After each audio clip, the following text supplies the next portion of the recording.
后来，来是屏东科技大学有学生出车祸死亡。这个20岁男大学生骑机车入去学校，骑到体育馆的头前，要转弯，结果失控，弄到昏过倒，当场就无呼吸心跳，送病院抢救，也是救无倒来，亡生了。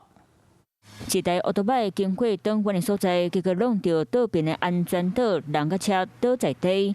骑机车的查甫人伫咧涂骹拍几那链，后壁几位骑机车民众看到，赶紧减速马经卡号119。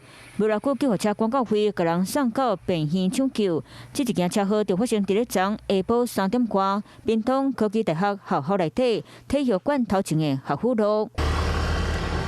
看到去弄掉的安全岛，搁留下长长一船奥多麦伫咧涂骹磨过分者。当时主动的是20岁姓区的查甫大学生。经消防救护人员现场检查，该名学生暂无呼吸心跳，已紧急送往屏东荣民总医院龙泉分院救治。遗憾的是，查甫大学生送到病院抢救，嘛是因为重伤过身。后续将协助急难慰助金。